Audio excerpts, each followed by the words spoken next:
arrependimento e suicídio de Judas. Segundo Evangelho de Mateus. Jesus disse: eu sou o Cristo, o Filho do Deus vivo. No Evangelho de Mateus, as anotações falam de Judas. Então Judas, o que o entregou, vendo que Jesus fora condenado, movido de arrependimento, devolveu as 30 moedas de prata aos principais sacerdotes e aos anciãos, dizendo: pequei, entregando sangue inocente. Eles, porém, disseram: que nos importa? Isso é lá contigo. Segundo o livro Boa Nova, do Espírito Humberto de Campos, na psicografia de Chico Xavier, no capítulo em que trata da ilusão do discípulo, podemos compreender o que ocorreu com Judas. No domingo, na entrada triunfal de Jesus, com as características do rei, do Messias esperado, com a multidão eufórica que desejava intensamente estabelecer um novo reino, o Cristo, se verem livres do jugo do Império Romano e estabelecerem o reino messiânico sem fim. E Judas, naquele próprio dia, em conversa com Tiago, no caminho para Betânia, especulando sobre a realidade que a bondade, o amor, a humildade, a tolerância do Mestre não seria suficiente para realizar esta revolução e libertar Israel do domínio do Império Romano. Então, Judas fala para Tiago que está em conversações com os poderes políticos, com o Sinédrio. Sem detalhar o seu plano, mas, de certo modo, sondando as suas ideias, as suas perspectivas, especula no coração do amigo. É contestável.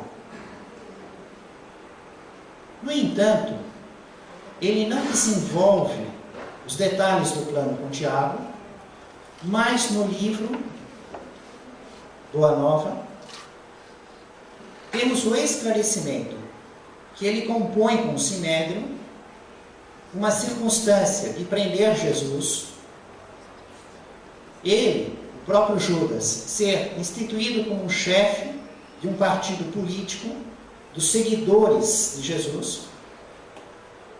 Haveria o convencimento de todos os outros, do povo judeu, seria realizada uma revolução, uma luta. Israel ficaria livre do jugo do Império Romano. Jesus seria libertado e proclamado rei, assumindo o seu posto. O Evangelho seria imposto pelos dons espirituais de Jesus, com os seus poderes a todos. Judas se via então, finalmente, aplaudido de pé, com um nome na história. Porém, não foram assim que as coisas ocorreram. Vendo seus planos frustrados, entramos nessas anotações que vamos estudar hoje, o momento do arrependimento e do suicídio de Judas. E vamos fazer, no primeiro momento, apenas olhando a letra do Evangelho. E agora, detalhando apenas a parte da anotação do Evangelho de Mateus. Depois, nós vamos fazer assim como uma vista por cima, um voo panorâmico, também baseado na letra do Evangelho, mas na concordância das anotações de Mateus, Marcos, Lucas e João, daqueles momentos em que houve a prisão de Jesus até o Calvário. E em seguida, a parte mais interessante, mais emocionante, a revelação na psicografia de Chico Xavier. Nós vamos estudar como é que Caifás enganou Judas. O que foi que furou no plano? Como é que o Sinédrio se aproveitou da ilusão, da ambição de Judas para condenar Jesus à morte? Então, esse primeiro trecho, nós estamos verificando que Jesus já fora condenado e Judas está movido de arrependimento. Devolve as 30 moedas de prata, que era o valor 30 dias de trabalho. Um denário de prata, um valor que comprava um escravo apenas. Era algo, uma recompensa, mas simbólica. Não era o essencial do acordo de Judas com o Sinédrio. O essencial, o principal que se buscava era a liberdade política. Isso era uma unanimidade entre os judeus. Devolve as 30 moedas de prata, confessando que ele entregou o sangue inocente, reconhecendo o seu erro, buscando então consolo justamente com aqueles que o entregaram. Essa é uma circunstância da vida muito interessante. O Espírito Emmanuel nos traz um comentário no livro Pão Nosso, o capítulo 91, isso é contigo. Porque imagina assim, na nossa vida, né, a pessoa que é levada à droga. Às vezes a primeira dose de consumo ele ganha de graça. Os outros falam, ai, que sensação legal, a gente viaja, acontece isso, fica livre desses problemas, essa amolação toda no ouvido, esse tédio.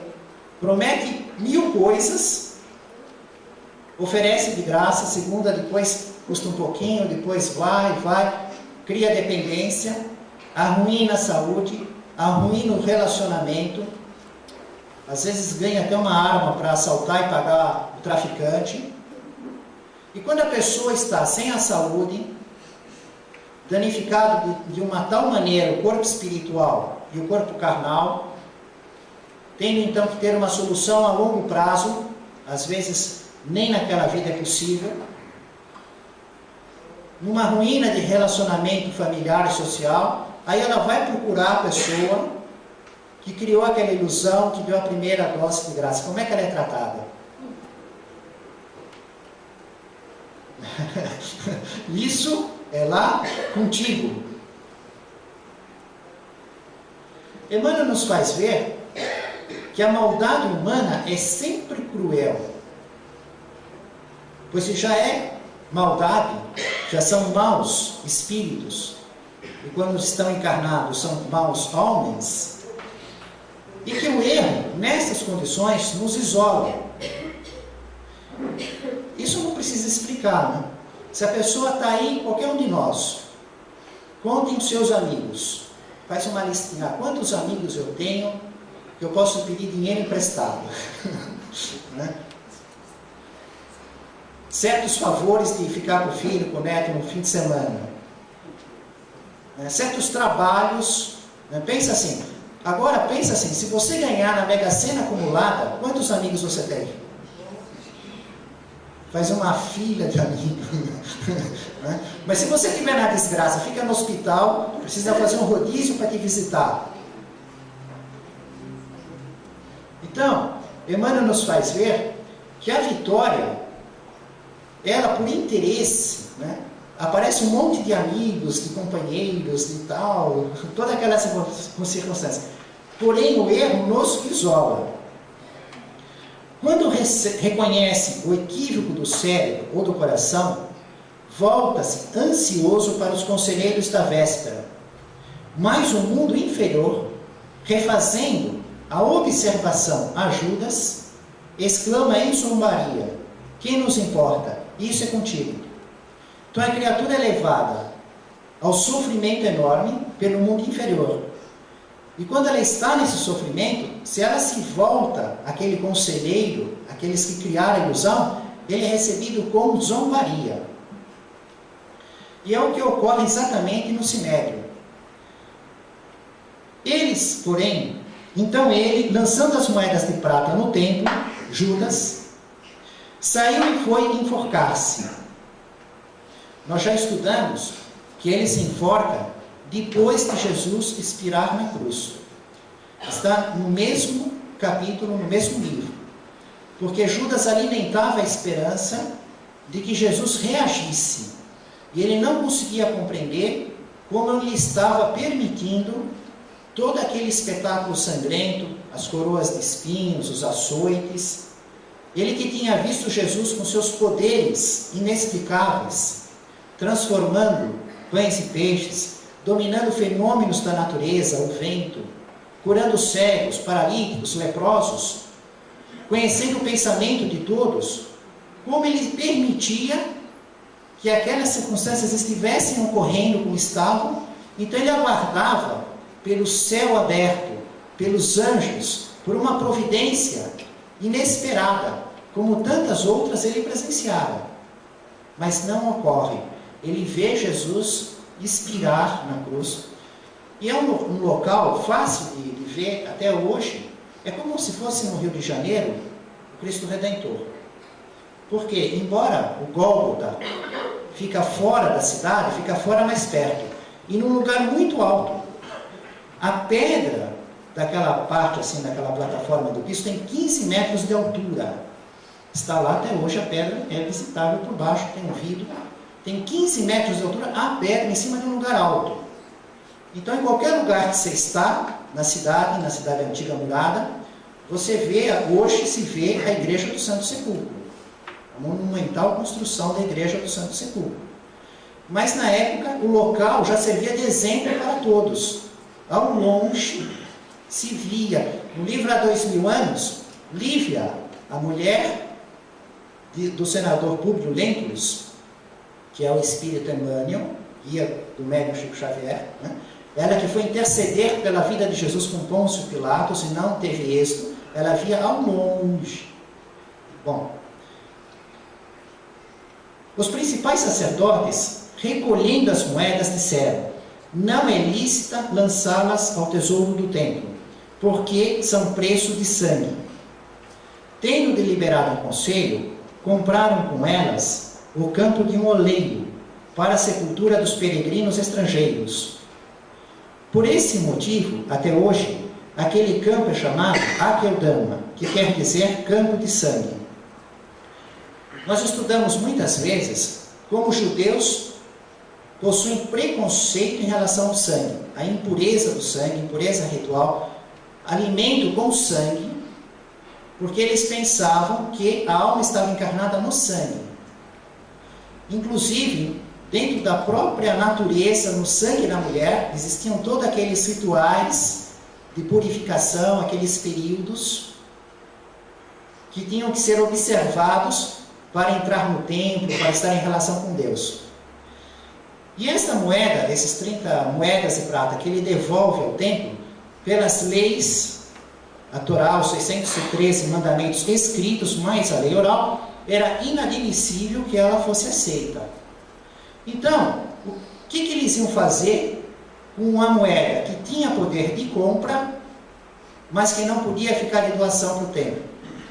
Veja como eles foram, assim, astutos, né? Nós não podemos usar para o templo. E vamos fazer o que com ela? Eles compraram um terreno para fazer o cemitério para os estrangeiros. O que quer dizer esses estrangeiros? Para os gentios, para os pagãos, para aqueles que acreditavam em vários deuses, que para eles, para os judeus, eram todos impuros, e que eles não podiam tocá-los, que ficavam impuros. Então, na verdade, eles deram um fim útil, não podia ser aproveitado no tempo, mas não fizeram uma caridade assim, sem interesse. Não, eles agiram com interesse. Vamos fazer o quê? Vamos comprar o campo do oleiro, uma área que tinha lá, trabalho de água, terra, barro, oleiro. Vamos comprar essa área e fazer assim. Nós resolvemos com uma tacada só matar dois coelhos, né? Nós não podemos usar essa moeda, ajudamos o fim útil, porque eles tinham essa condição de não ficar perto dos estrangeiros, dos pagãos. Até hoje tem um cemitério, que não é esse, é um cemitério que vemos lá, espetacular, que eles disputam a ouro. Eles imaginam que a ressurreição e o julgamento do juízo final começa por lá. Então eles pensam, né, estar lá o corpo, colocar lá o corpo, tem um valor enorme ainda nos dias atuais. Eu até postei uma imagem, uma foto que está no livro que eu trouxe de Israel, desse cemitério judeu. Não é o campo de sangue, é o outro, né? Esse outro cemitério é só dos judeus, né? Dentro do jeito deles pensarem. Então eles usaram o livro, o dinheiro, para comprar o campo de sangue. E Emmanuel nos traz uma reflexão a respeito disso, que está no livro Caminho, Verdade e Vida, capítulo 91, o campo de sangue. A profunda expressão simbólica dessa recordação. Emmanuel nos fala que todas as passagens do Evangelho possuem uma expressão simbólica. Nada ocorreu assim por acaso e significa só aquilo que está escrito. Tudo tem um valor a mais, que à medida que a nossa inteligência for evoluindo, os espíritos mais evoluídos vão nos revelando, vão levantando esses véus. Então ele diz assim: profunda a expressão simbólica dessa recordação, e, com a sua luz, cabe-nos reconhecer que a maioria dos homens continua em refletida ação de Judas, permutando o mestre inconscientemente por esperanças injustas, vantagens materiais, por privilégios passageiros. Em outra parte ele nos comenta que, embora nós não estejamos vendendo Jesus por 30 moedas de prata, mas nós estamos vendendo Jesus por nossas ilusões, nossa indisciplina do processo evolutivo, a vaidade, a inveja, os ciúmes, o apego às coisas materiais, os vícios, né? Porque nós estamos num processo evolutivo, sendo educados por Deus e aqui na Terra, trabalhando junto com Deus, o Espírito de Jesus, que já é perfeito. Com cada um de nós, todos nós, encarnados e desencarnados, a escola inteira, continuamente, é estudado, planejado, olhado, e nós nem ao menos assim, passa assim ao largo disso. A grande maioria dos espíritos e dos homens passam de ouvido essa realidade. Continuamente estamos sendo educados pelo Criador, providência divina. E nós desprezamos, esquecemos, desobedecemos, somos indiferentes. É como aquele aluno que está na escola e não está nem aí com nada, como se nem na escola estivesse. Está na bagunça, está lá no Facebook, está no joguinho, está completamente alheio, fazendo todas as outras coisas, sem estar consciente que ele está numa escola, que ele precisa aprender. E às vezes já está todo doente de tantos erros que fizeram, já é repetente de várias vezes. Então, quantas almas, os homens, e quantos espíritos estão aqui na esfera da Terra, por séculos e séculos, fazendo os mesmos erros e aumentando a intensidade dos mesmos erros, né? É por muito, estão vendendo Cristo por quanto?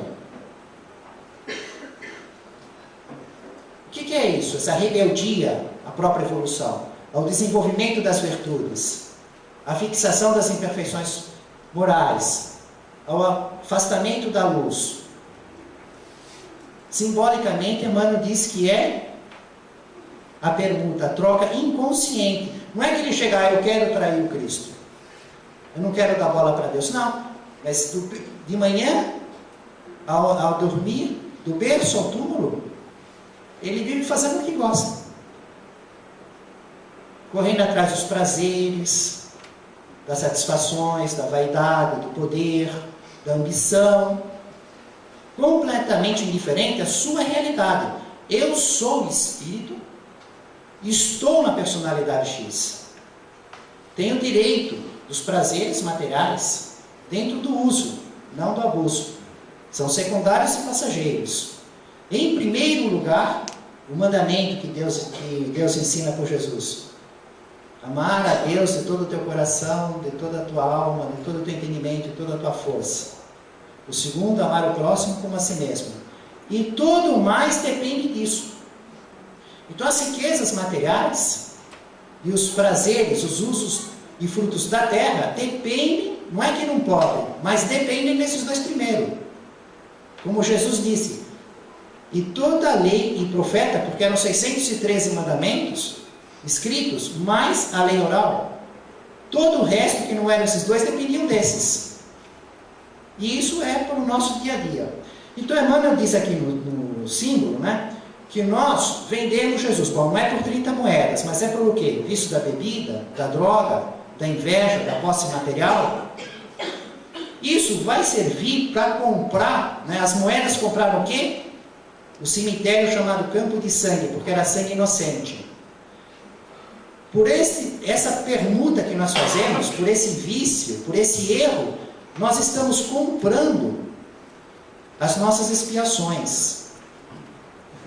De tal maneira que basta olhar as expiações que estamos sofrendo, que somos constrangidos a passar, já podemos calcular por quanto foi o nosso negócio na traição de Jesus que fizemos.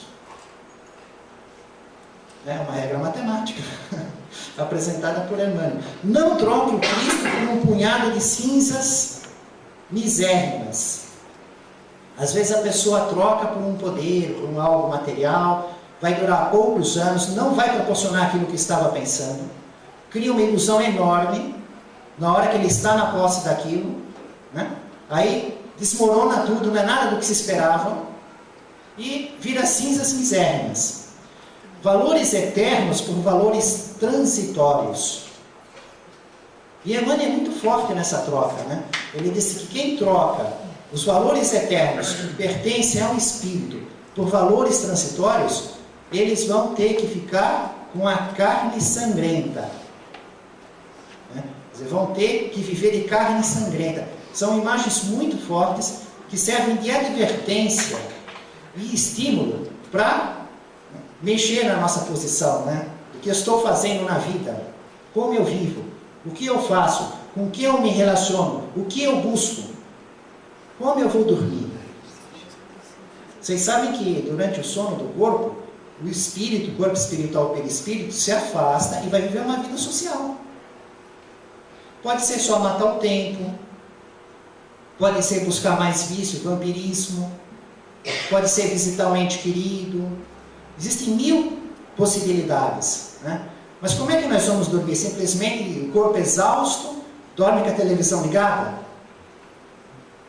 Ou está consciente? Não, agora eu vou mudar o campo vibratório que eu estou existindo. Eu vou desdobrar, vou deixar o corpo fisiológico em reparação, que nem você deixa o carro na revisão da concessionária, no posto para abastecer, e vou sair com o corpo espiritual. Então, ora a Deus, em nome de Jesus, rogando auxílio dos bons espíritos. Faz um projeto de estudo, de tratamento, de bons companheiros. Roga pela misericórdia divina, não pelo merecimento, porque se formos pedir pelo nosso merecimento, não vai ter muita coisa. Temos que pedir pela misericórdia divina. E do mesmo modo, quando acorda, a primeira coisa, estou atrasado, né? E sai pensando no trânsito, naquela... Tem que ter a consciência. Mudei a vibração da matéria, agora estou na vigília. Então, em primeiro lugar de tudo, busca a Deus. Quando perguntaram para Jesus qual é o maior mandamento da lei, ele não respondeu de cara, o maior mandamento é esse. Primeiro ele invoca a Deus. Ele diz, ouve, ó Israel, o Senhor é o nosso único Deus. Primeiro de tudo ele invoca a Deus, depois ele responde. O maior mandamento, o segundo, e que tudo depende daquilo. Com isso, se cumpriu o que vaticinara o profeta Jeremias. Tomaram as 30 moedas de prata, o preço daquele que foi avaliado pelos filhos de Israel, e deram-nas pelo campo do oleiro, segundo me ordenou o Senhor. Isso aqui é uma coisa de louco, né? Porque imagina só, Jeremias e Zacarias, profetas que viveram séculos e séculos antes da vida de Jesus. Eles acertaram com séculos de antecedência que o Messias, o Cristo, seria vendido por 30 moedas de prata e que o dinheiro ia servir para comprar o campo de sangue.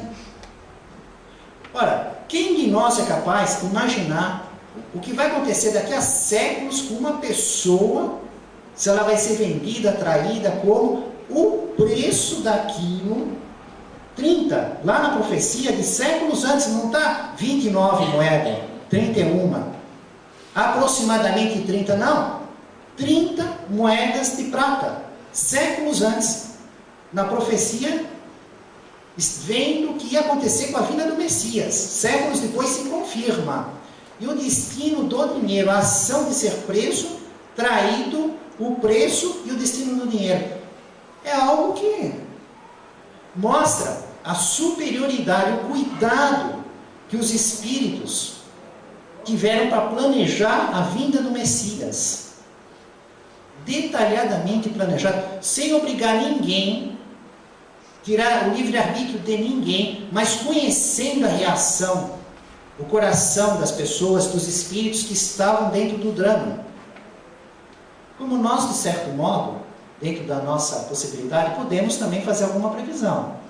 Evidentemente, do coração humano dos nossos irmãos, nós ainda somos muito grosseiros para isso. Mas, por exemplo, se pegarmos leões africanos, mesmo lá da mata, deixar ele com muita fome, e depois pôr uma zebrinha lá perto, o que vai acontecer? Né? O leão vai passar a matar a fome dele tranquilo, mas precisa ser um gênio para prever isso.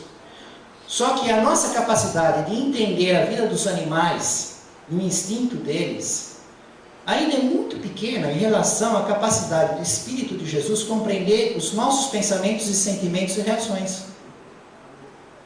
Então ele não obrigava ninguém a fazer nada. Todo mundo tinha um livre-arbítrio, tinha um bom estímulo. Porém, deixando isso funcionar, eles sabiam calcular o que cada um ia acabar fazendo, por suas tendências evolutivas da fase em que se encontravam. Agora vamos nos aproximar desse período em que Jesus foi preso e crucificado, para entrar depois no detalhe do arrependimento de Judas. Então nós vamos fazer assim um exercício de imaginação, pegar um avião, né, um helicóptero, é de graça, tranquilo, seguro, é só uma imaginação, e vamos sobrevoar toda uma área. Nós vamos ter uma vista resumida, mas vamos ter uma ideia, aqui está o bairro, aqui está a praia, aqui está a igreja, aqui está o mercado, né? Depois nós vamos descer nesse pontinho do arrependimento e do suicídio. O que aconteceu na intimidade de Judas com Caifás? Primeiro momento, vamos começar pelo cenáculo, Monte Sião, local da última ceia, em que Jesus estava com os 12 discípulos. E Jesus prediz a traição de Judas. Isso para os judeus era algo extraordinariamente chocante, porque a refeição juntos significava confiança, intimidade. A única coisa que não podia se imaginar é uma traição. Jesus fala de traição. E ainda mais com um agravante, no feriado religioso da Páscoa. Eles estavam na Páscoa dos judeus, comemorando a libertação. Bom, até nesse contexto dessa conversa, da última ceia, João, discípulo amado, e Pedro, né, ficam sabendo quem é que Jesus diz, é para quem eu der o pão molhado. Pega o pão, molha na tigela que tinha o caldo de frutas cozidas, porque era assim a refeição, prato principal, pão. Pega o pão, molha e dá para Judas, e diz que é para ele fazer o que ele tem que fazer logo. Todos os discípulos não entenderam aquela conversa, e Judas saiu imediatamente, depois que pegou o pão molhado, E pensaram eles que Judas foi ou dar alguma coisa aos pobres, que Jesus teria mandado, comprar algo para a ceia. Não entenderam o contexto, porque eles não sabiam o que estava acontecendo na vida particular de Judas. Então, Judas sai do cenáculo e vai para o sinédrio, no templo. O sinédrio fica dentro do templo. Só que aí o que acontece lá dentro está no livro do Chico. Mas antes de chegar lá, nós já estamos no voo aéreo mostrando para onde ele está indo e onde vai estar o detalhe do livro. Mas para situar o que está acontecendo, ele sai do cenáculo e vai para o sinédrio. Jesus, como os outros 11, sai do cenáculo e vai para o Getsemane, no Monte das Oliveiras. Jesus separa 3, Pedro, Tiago maior e João, a uma distância maior dos outros 8. E Jesus ainda se recolhe um pouco mais em oração, onde ele conversa com os Espíritos e com o Pai. Pede para Pedro, Tiago maior e João orarem, mas tem aquele sono irresistível, que eles não conseguem dominar. E tudo isso tem uma riqueza de detalhes enormes, que nós estamos estudando às segundas-feiras e sextas-feiras. Num dado momento, vem Judas liderando uma corte. Que corte? 600 guardas romanos. Tradução de Haroldo Dutra Dias. Um destacamento militar romano de 600 guardas, mais a multidão, para prender Jesus, que estava só com os 11 apóstolos, e armados. Vejam que era o medo do poder de Jesus. Eles não imaginavam qual seria a reação, o que ele poderia fazer. Levaram 600 guardas, um destacamento militar romano. Judas beija o rosto de Jesus, e Jesus é conduzido preso para Anás. E Anás envia Jesus com as mãos amarradas para Caifás. Existe hoje uma igreja construída em cima do local que foi a casa de Caifás, inclusive com as prisões naquela época. E Caifás interroga Jesus a respeito da sua doutrina. E Jesus diz: eu sempre falei de público, nos lugares que todos os judeus frequentam, nas sinagogas, todos os sábados, e no templo. Pergunta sobre a minha doutrina a todos que me ouviram. E aí há aquele contexto do guarda que bate em Jesus, que respondeu para Caifás, e Caifás manda Jesus ficar preso. Logo na manhã seguinte, na amanhecer desse dia, na sexta-feira muito cedo, Caifás leva Jesus para o sinédrio, o templo. Sai da casa de Caifás e vai até o sinédrio. Isso tudo é um caminho de tirar a língua de fora. De ônibus é cansativo. Imagina andar aquilo, sobe aqueles morros, desce aqueles morros. Chega no sinédrio, dentro do templo, ele queria condenar Jesus à morte, mas precisava de 2 testemunhas coerentes, e também precisava da confirmação do Império Romano. E ele não tinha, porque nesse momento, Judas não aceitava testemunhar contra o Cristo. Não, Judas não aceitava testemunhar pedindo a morte de Jesus. E Caifás precisava, e pôs um, e pôs outro, e era falso, e não batia. Até o momento que o sumo sacerdote Caifás agiu da seguinte maneira: ele viu que ele não conseguiu 2 testemunhas. Então ele chegou para Jesus e falou assim: eu te conjuro em nome do Deus vivo, se tu és o Cristo, filho de Deus, né? Eu te conjuro a responder. Ele queria saber se Jesus dizia sim ou não, assume ou não assume, você é o Cristo, o filho do Deus vivo? E Jesus disse: eu sou o Cristo, o filho do Deus vivo.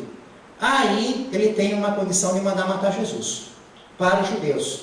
Ele rasga a sua roupa e justifica na lei, porque está com várias testemunhas olhando tudo aquilo, estabelecido o processo, pela pena de morte por blasfêmia. Hoje nós nem temos pena de morte aqui no nosso contexto. Alguns países têm pena de morte, né? E blasfêmia está longe, né? Quanta coisa está impune. Quanto mais a blasfêmia, falar mal. Só que para os judeus na época, se você se colocasse íntimo com Deus, estivesse falando em nome de Deus, você era condenado à morte. Tinha que ter uma aceitação unânime, ser indiscutível. Então, por exemplo, o pai e Abraão, eles aceitavam como íntimo de Deus, todos, por unanimidade. Abraão, Isaac, Jacó, Moisés, era indiscutível, não tinha judeu que dizia que Moisés não tinha a palavra de Deus. Jesus era uma polêmica, porque embora ele curava as pessoas, ele curava de sábado, e na lei era proibido curar de sábado. Ele não observava aqueles 613 mandamentos, todos eles. Não vemos em nenhum momento oferecendo animais em sacrifício, pagando dízimos, levando as ofertas, cuidando dos rituais de lavagem de mãos, de corpos e objetos. Andava junto das mulheres de má vida, tocando os doentes. Quer dizer, toda aquela impureza que a lei dava como impureza, precisando de ritual de purificação, não se via nada em Jesus. Então ele era um conflito de opiniões. Ele não poderia, segundo a lei dos judeus, principalmente do modo de ver do Sinédrio, se mostrar íntimo de Deus. Como ele diz, eu sou o Cristo, filho do Deus vivo, mostrando uma relação íntima com o Pai, com o Criador. Então o sumo sacerdote consegue, dentro do Sinédrio, a condenação da pena de morte. Só que, para que isso ocorresse, na prática, tinha que ser confirmado por Pôncio Pilatos. Então Jesus sai do templo, do Sinédrio, e é levado na Torre Antônia, dá a volta toda naquela área imensa, que é o dobro da área do Maracanã, 121.000 metros quadrados, e vai na Torre Antônia, que está lá do lado, que é um palácio, fortaleza e residência de Pôncio Pilatos. Para Pôncio Pilatos, não interessa nada essa conversa de Cristo, de Filho de Deus e de vivo. Ele não condena por esse motivo. Mas já é um outro estudo que nós vamos fazer em outra oportunidade. Pôncio Pilatos não compreende e não quer condenar Jesus. E tenta 3 vezes evitar isso. Mas, do mesmo modo que Caifás foi astuto e ardil, na hora que ele fala com Jesus, a questão do Deus vivo, da maneira com que ele fala com Judas, que nós vamos ver daqui a pouco, ele também tem os seus recursos com Pilatos. De tal maneira que Pilatos acaba confirmando a sentença que a princípio ele não queria que fosse confirmada. E pressionado por uma multidão enorme cercando a Torre Antônia e deixando Pilatos na seguinte circunstância: ou eu autorizo a dispersar a multidão a pata de cavalo passando fio de espada e vou me justificar com o imperador por que eu fiz esse derramamento de sangue e não havia meios de fazer, né? Porque por causa de um galileu, ia matar as pessoas, fazer esse problema lá, o imperador Tibério não queria saber disso. Ou ele confirmava a sentença. Mas é um estudo de uma outra oportunidade. Então Jesus, Pilatos ainda manda ele para Herodes Antipas, no palácio de Herodes, aí volta para a Torre Antônia, depois aí vai para o Calvário. Então nós vimos todo o contexto que Jesus passa, desde aquela ponto que ele está no cenáculo, no Monte Sião, com os 12, que ele prediz a traição de Judas, até o momento que ele está na cruz. Agora nós vamos ver quando é que Judas esteve com Caifás, que ele vinha desde domingo conversando. Mas onde é que, como Caifás conseguiu aquela guarda de 600 homens do Império Romano para prender Judas, para prender Jesus, com a liderança de Judas? É exatamente no momento que ele sai, na última ceia, que ele recebe o pão molhado, e Jesus diz: o que você tem que fazer, faz logo. E ele sai. Sabe para onde ele vai? Ele vai para o Sinédrio conversar com Caifás no templo. E aí começa o capítulo 41, o discípulo ambicioso, que está no livro Roteiro de Jesus, e também no livro Lázaro Redivivo, capítulo 48. É a mesma realidade, a mesma psicografia, que estão em 2 livros diferentes. Primeiro, Caifás recebe Judas no Sinédrio com aquele braço aberto. Meu querido Judas! Imagina só, ele estava tramando, ele tinha que ter um motivo para matar Jesus, para prender Jesus, né? Está pegando uma pessoa de lá de dentro, que tinha que entregar Jesus afastado de qualquer multidão, né? Para ficar mais fácil, mesmo assim ia mandar 600 guardas romanos para fazer isso, né? Então ele recebe Judas, e Judas se vê assim, imagina só, da pobreza que ele vivia, ser recebido no Sinédrio, no templo, pelo sumo sacerdote. É como ser recebido pelo presidente da república, que manda a gente buscar de Rolls Royce, te leva lá, recebe com champanhe francês. É uma recepção assim fantástica, né? Então, Caifás dá aquele abraço fingido, porque o tempo todo ele está articulando uma traição. E começa na conversa com Judas, que já tinha vindo desde domingo, que Judas já planejava algo, tentar fazer essa revolução. E Caifás dá sequência falando assim, nós necessitamos de um rei. E esse rei só pode ser Jesus. Temos que fazer a revolução, temos que nos libertar e temos que ter o nosso rei. E eu já abordei os outros. Ele procura provocar aqueles ciúmes no Judas, mas eles são meio difíceis de falar. Ao mesmo tempo ele dá um estímulo para Judas continuar. E Judas conversa com ele a respeito de Jesus. E Caifás diz, nós temos que prender Jesus para a própria segurança de Jesus, senão ele corre risco de vida. Imagina, nós vamos fazer uma revolução para proclamar o rei. O mais importante de tudo é ter Jesus bem separado, e nós vamos fazer a luta. Quando tivermos a nossa vitória, nós tiramos ele da prisão. Percebe como Judas está exatamente dentro do entendimento dele, está perfeita a coisa. Proteger Jesus, para ele não correr risco de vida, enquanto o movimento revolucionário está em andamento. E aí, evidentemente, ele vai ganhar a chefia daquele povo que seguia Jesus.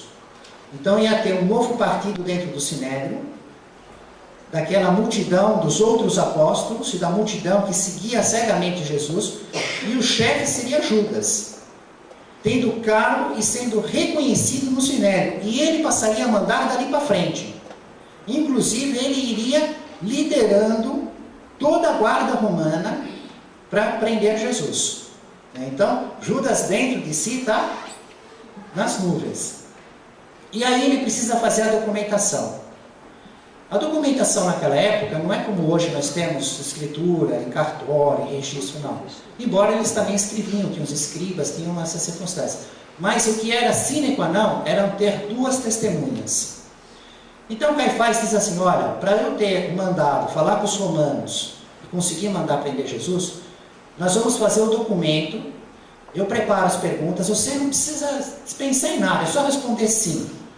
São 8 perguntas, você vai responder 8 sim, só sim, na frente das testemunhas. E aí eu vou falar com os romanos, e aí nós vamos prender Jesus e vamos fazer a revolução. Feito, feito. Aí Caifás pega os escribas, aquelas pessoas que seriam testemunhas, quem vai anotar tudo, e começa. Pergunta número 1, e Judas respondendo, para formar o documento. És discípulo de Jesus o Nazareno? Sim. Vem fazer declarações ao Sinédrio como judeu convicto da santidade da lei? Sim. Afirma que o Messias Nazareno pretende ser o rei de Israel? Sim. Assegura que ele promete a revolução contra o poder de César e a autoridade de Antipas? Sim. É verdade que ele odeia os romanos? Sim. Deseja de fato aproveitar a Páscoa para começar a rebelião? Sim. Declarará a emancipação política de Israel imediatamente? Sim. Promete lutar contra quaisquer obstáculos para derrubar as combinações políticas existentes entre Roma e esta província, no sentido de coroar-se rei? Sim.